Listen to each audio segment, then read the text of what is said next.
tersebut, terima kasih Pak SBY. Tidak ada dibilang terima kasih Demokrat. Demikian juga kita lihat iklan daripada Golkar soal pendidikan. Tunggu dulu Pak.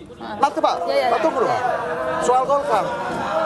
Itu juga hal yang bagus juga. Tapi bahwa soal pendidikan silakan. Ya Pak, tapi kemana Pak JK-nya? Terima kasih SBY, JK-nya kemana? Bukankah mitra selama ini?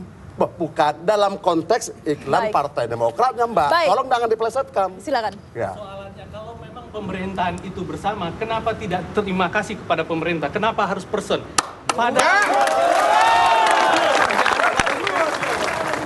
Dan ada partai-partai lain pendukung pemerintah dalam hal itu. Jadi tidak bisa hanya satu orang sebagai... Pak, Bapak kita tadi kan bicara iklan.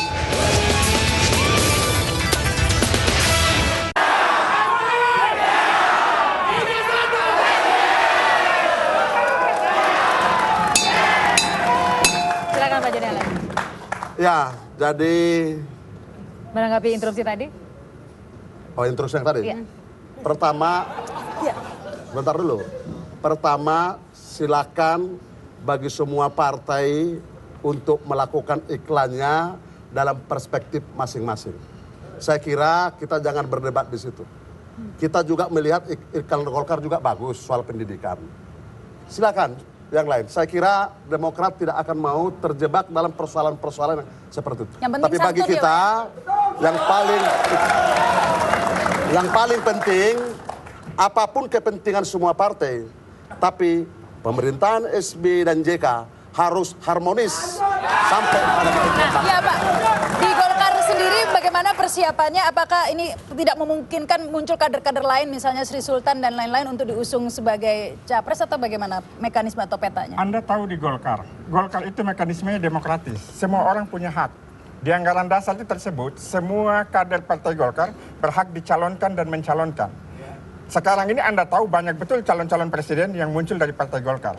Tetapi satu kekuatan di Partai Golkar adalah mekanisme konstitusi akan mengatur itu semua sehingga muncul satu calon presiden dari Partai Golkar dan kami semua akan bersatu.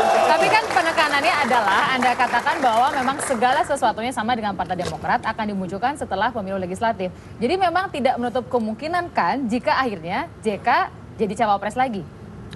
Partai Demokrat sendiri sudah melecehkan kami. Kami sedang berpikir-pikir apakah penting Partai Demokrat berada di posisi kami. Jadi tidak akan koalisi lagi sama sekali. Tutup ya. Anda menutup pintu itu. Koalisi. Anda menutup pintu koalisi dengan Demokrat. Kalau Golkar yang membuat itu rumah tangga Golkar. Tapi Demokrat secara institusi tidak pernah menutup pintu kepada siapa. Tidak pernah. Saya katakan tegaskan lagi. Untuk kepentingan bangsa dan negara ini adalah paling utama. Soal nanti prosesnya, semuanya belum ada persoalan tahapan-tahapan pemilihan presiden dan wakil presiden. Masih dalam tahapan legislatif. Belum ada tahapan. Tapi kenapa kok kesannya Pak Yamin Anda sudah berani mengatakan jauh-jauh hari bahkan sebelum pemilu legislatif akan kesannya menutup pintu koalisi dengan Demokrat? Oh tidak menutup pintu. Semua partai kami buka, termasuk Partai Demokrat. Karena itu bagi kami Partai Golkar terhadap partai-partai selama ini yang berbeda konsep di DPR saja, itu kami bisa bersama-sama. Apalagi Demokrat yang bersama JK selama ini sudah memimpin partai ini. Kami menghargai pemerintahan ini, tetapi kami mohon kepada Demokrat, berhentilah melecehkan kami lagi. Jadi kira-kira apakah tetap akan bersikukuh pada komitmen kalau 30% maka akan capres sendiri, begitu? Semua keputusan itu akan kita serahkan pada Rapim khusus. Tetapi saya hanya bisa katakan, apa yang dimunculkan oleh DPD 1 seluruh Indonesia kemarin, itu adalah cikal bakal yang menjadi arah daripada proses keputusan yang politik menarik kita. Ini SBY dan JK sama-sama mencalonkan diri jadi presiden. Tentunya yang menjadi pertanyaan sekarang bagaimana belanja calon wapresnya ini, kriterianya. Kira-kira siapa yang akan menurut kriteria Golkar akan cocok? Kriteria Golkar dalam calon presiden adalah akseptabilitas. Itu kan capres Pak, cawapres ya? Wakil presidennya. Cawapres sederhana saja, bisa bekerja sama dengan calon presiden itu dengan mudah, punya komitmen integritas terhadap NKRI. Ini justru pertanyaan ke Pak Joni Allen Pak. Okay. Bagaimana jika ternyata Golkar kemudian perolehan suara 30% misalnya, sehingga memunculkan capres sendiri kemudian berkoalisi dengan PDIP, bukankah akan membahayakan buat Partai Demokrat karena suaranya luar biasa besar? Jadi begini, siapapun Mbak pun siapapun boleh saja berandai-andai. Tapi Demokrat on the track pada kondisi objektif, konsentrasi dalam pemilu legislatif. Konsentrasi pemilu. Belum bicara soal pemilihan presiden dan wakil presiden. Kenapa? Belum ada calon presiden dan wakil presiden. Yang ada baru calon legislatif. Karena apa? Presiden SBY dan JK masih wakil presiden. Belum ada tahapannya. Soal ada keinginan itu soal lain. Belum ada. Iya. Baik, Anda menambahkan. Sama dengan kami, bahwa ada keinginan di internal kami untuk JK jadi presiden, itu tetap kami hargai. Tapi kami masih menghormati presiden sebagai SBY sebagai presiden yang hari ini bekerja sama dengan wakil presiden. Oleh karena itu kami berharap kepada SBY sama JK, pimpinlah negeri ini sampai akhir masa jabatan 2009. Jangan ada gejolak. Setelah itu, mari kita lihat. Kami punya rumah tangga sendiri, kami akan menentukan apa yang baik bagi kami. Kok saya jadi melihatnya malah duelnya jadi main-main lagi nih Pak. Kesannya lanjutkan koalisi lagi nih Pak. Tidak main-main. Anda perhatikan statement saya. Saya mengharapkan bahwa sampai 2009 silahkan kerjasama SBY JK ini terus. Sebab jika tidak, rakyat yang jadi korban. Partai Golkar tidak mau. Harus kerjasama sampai 2009. Setelah pemilu, Baik. kita akan lihat apakah Golkar nanti akan memutuskan keputusan JK presiden atau tidak. Keputusan resmi pada Rapimnas setelah pemilu itu. Jadi yang pasti permintaan dari Partai Golkar ini agar Partai Golkar termasuk Yusuf Kala diperlakukan sebagai mitra bukan lawan sehingga tahun 2009 ini. Demokrat tidak pernah menganggap bahwa Partai Golkar adalah lawan, tapi mitra. Baik di DPR maupun dalam proses pengambilan keputusan, termasuk partai-partai lain. Tapi sudah tanggung merasa dilecehkan katanya Pak berkali-kali. Demokrat tidak pernah melecehkan Partai Golkar.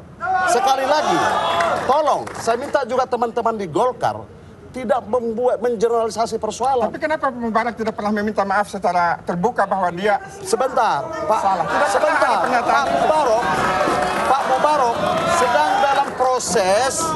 sedang dalam proses diskusi di dalam persoalan internal Partai Demokrat. Ya. Apa? Jadi tidak pernah. Bahkan ketua badan pembina maupun ketua umum sudah ini politik. Jangan sampai misalnya Anda berkata begitu dan statement Mubarak ini adalah by design daripada Anda. Itu yang memang serba Baik, ini mungkin nggak sih rekonsiliasi di sini supaya tidak ada tuduh-menuduh lagi. Pak, tolong kita tidak membuat persoalan satu menjadi 10. Jangan menuduh sembarangan. Baik, silakan. Saya kan sudah katakan bahwa tidak ada pendapat seseorang menjadi pendapat Kami sudah mengerti Pak, silakan. Sampai saat ini Partai Golkar masih menganggap Demokrat sebagai kawan yang sejati. Tetapi kata-kata lanjutkan itu adalah merupakan sebuah provokasi dari Partai Demokrat. Kita menginginkan ada semacam sebuah kejujuran dalam berkawan. Ada sebuah keikhlasan dalam berkawan. Kalau perlu tidak ada dusta di antara kita. Saya minta teman-teman di Golkar, saya katakan tadi Partai Demokrat dari Sabang sampai Merauke untuk bekerja keras untuk legislatif. Dalam konteks itu adalah merebut suara sebesar-besar untuk melanjutkan perjuangan dalam legislatif. Baik, bel sudah berbunyi, sudah waktunya pernyataan penutup. Silakan Pak Yamin silakan. berkaitan dengan pencapresan dan duel SBJK ini. Silakan. Ya, closing statement Anda. Closing statement saya adalah selama ini kita telah bersama. Tapi jika memang kita tidak bisa bersama, untuk apa kami di situ? Terima kasih. Singkat, jelas, padat ya. Bagi Partai Demokrat, bersama kita bisa. Kayak kampanye itu Pak.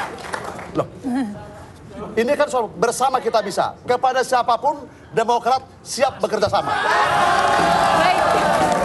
Baik, yang Terima pasti kasih banyak, memang Bapak-Bapak.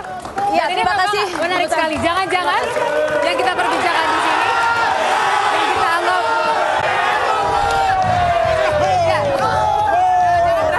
yang kita anggap akan berduel, jangan-jangan ujung-ujungnya kemudian akan berduet kembali. Kita tidak pernah tahu sampai akhirnya pemilu legislatif. Yang pasti yang namanya politik itu memang misteri.